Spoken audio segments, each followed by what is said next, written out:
Sumur Zam-Zam adalah sumur ajaib yang airnya tidak pernah habis meskipun disedot dan diminum oleh jutaan jamaah haji dan umroh setiap tahunnya. Sumur ini menjadi bukti atas kekuasaan dan kebesaran Allah Subhanahu wa Ta'ala. Sumur Zam-Zam ini terletak di dalam Masjidil Haram Makkah, Arab Saudi, yang letaknya sekitar 20 meter di sebelah timur Ka'bah. Kata Zam-Zam sendiri berasal dari bahasa Arab yang berarti banyak atau melimpah ruah. Istilah ini didasarkan pada perkataan malaikat Jibril ketika mata air Zam-Zam muncul dan melimpah ruah. Sejarah asal-usul sumur Zam-Zam sendiri tidak lepas dari kisah Siti Hajar dan putranya Nabi Ismail. Dahulu, Nabi Ibrahim alaihissalam meninggalkan Siti Hajar dan anaknya Ismail di gurun gersang tanpa sumber mata air. Tempat itu panas dan tak berpenghuni satu orang pun. Siti Hajar dan anaknya lantas ditempatkan berdekatan dengan pohon besar. Nabi Ibrahim hanya meninggali mereka berdua ransel berisi kurma dan geriba air.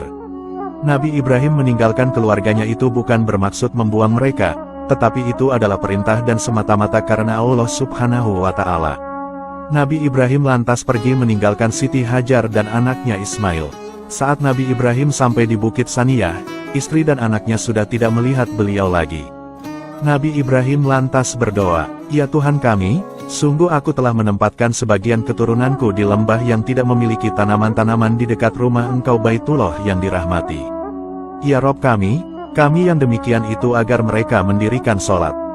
Maka, jadikanlah hati sebagian manusia cenderung kepada mereka dan beri rezekilah mereka dari buah-buahan, mudah-mudahan mereka bersyukur." Dikala itu, Siti Hajar masih menyusui anaknya Ismail. Beliau meminum air pemberian Nabi Ibrahim. Namun di saat perbekalan air habis, beliau dan Ismail benar-benar merasa kehausan. Nabi Ismail kecil hanya bisa menangis saat haus di tengah gurun pasir yang tandus dan panas. Siti Hajar selaku ibu tentu tidak tega melihat anaknya kehausan. Kebingungan lantas menyelimuti Siti Hajar. Kondisi mereka di tengah gurun tanpa berpenghuni, dan ketika mau mencari pertolongan tidak ada satu orang pun yang bisa dimintai tolong. Kondisi ini benar-benar ujian besar bagi Siti Hajar dan anaknya Ismail. Siti Hajar lalu berusaha mencari pertolongan. Terlihat sebuah bukit terdekat yang kini bernama Bukit Sofa. Beliau lantas menaiki puncak bukit untuk melihat apakah ada seseorang. Namun, ternyata tak ada seorang pun. Beliau lantas turun lagi ke lembah. Beliau melipat pakaiannya sampai sebatas lengan, lalu berlarian kecil seperti orang yang keletihan.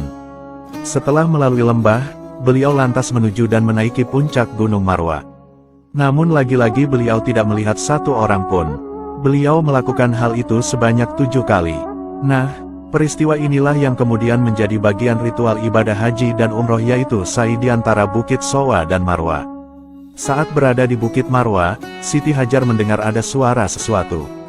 Dalam hatinya ia berkata, "Diamlah." Beberapa waktu kemudian, beliau juga mendengar suara yang sama. Siti Hajar lalu berkata, "Kami mendengar suaramu, jika kamu bisa menolong, tolonglah kami." Tiba-tiba, ada seorang malaikat bertempat di mana mata air Zam-Zam berada.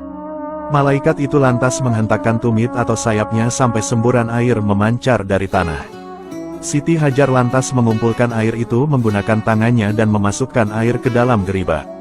Air itu benar-benar memancar dengan derasnya.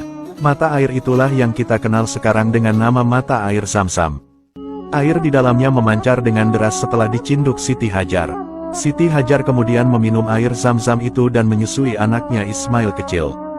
Malaikat lalu berkata kepada Siti Hajar, "Janganlah takut terlantar karena di sini akan berdiri rumah Allah yang akan dibangun bocah ini, yaitu Nabi Ismail dan ayahnya Nabi Ibrahim. Allah tidak akan menelantarkan keluarganya." Dahulu, awalnya posisi Ka'bah berada di dataran tinggi seperti bukit, kemudian gegara banjir bandang besar yang dulu pernah terjadi, akhirnya mengikis bagian kanan kirinya. Dengan barokah adanya air Zam-Zam itu, Siti Hajar dan putranya bisa bertahan hidup di tengah gurun tandus. Suatu hari ada sekawanan orang-orang suku Arab Jurhum yang melintasi jalan Kada. Mereka lantas melihat ada burung terbang berputar-putar di langit. Mereka lantas berkata, "Sungguh, burung itu berputar mengelilingi air, tapi setahu kita di lembah ini tidak ada air." Kemudian, mereka mengutus perwakilan untuk melakukan survei. Akhirnya, seorang utusan menemukan adanya sumber mata air. Mereka lalu kembali untuk menyampaikan kabar ini. Mereka semua lantas berjalan menuju sumber air itu. Setelah sampai di sumber air, mereka mendapati ada seorang wanita yang tak lain adalah Siti Hajar. Mereka lantas berkata, "Apakah engkau mengizinkan kami untuk singgah di tempatmu?" Siti Hajar menjawab, "Ya, tapi kalian tidak memiliki hak atas air ini." "Baik," kata mereka. Siti Hajar nampak senang karena beliau akhirnya ada temannya. Dari sinilah orang-orang mulai banyak yang menetap dan tinggal di sana. Mereka semua hidup hingga beranak pinak. Tahun demi tahun akhirnya populasi kawasan itu meningkat hingga menjadi ramai. Kawasan itulah yang kemudian kita kenal dengan nama Makkatul Mukarramah, sebuah kawasan yang dulu gersang, panas, tandus, kini telah berubah menjadi kota suci yang ramai dan barokah. Di saat Nabi Ismail kecil mulai tumbuh remaja, beliau lantas belajar bahasa Arab dari orang-orang di sana. Kekaguman penduduk Makkah kala itu tertuju kepada Nabi Ismail. Setelah beranjak dewasa, mereka lantas menikahkan Nabi Ismail dengan seorang wanita di kalangan mereka. Doa Nabi Ibrahim benar-benar Allah kabulkan, istri dan anaknya akhirnya bisa hidup tercukupi kebutuhannya. Inilah bukti kebesaran dan pertolongan dari Allah Subhanahu wa Ta'ala. Daerah yang dulu gersang, kini telah Allah rubah dengan keberkahan dan kemakmuran. Hebatnya, mata air sumur Zam-Zam di kota Makkah ini tidak pernah surut airnya bahkan sampai sekarang ini. Meskipun air ini diambil dan dikonsumsi oleh jutaan jamaah haji dan umroh dari seluruh dunia. Semoga kita semua diberikan rezeki yang melimpah oleh Allah Subhanahu wa Ta'ala, serta bisa berhaji dan umroh ke tanah suci Makkah, dan bisa meminum air Zam-Zam ini. Amin.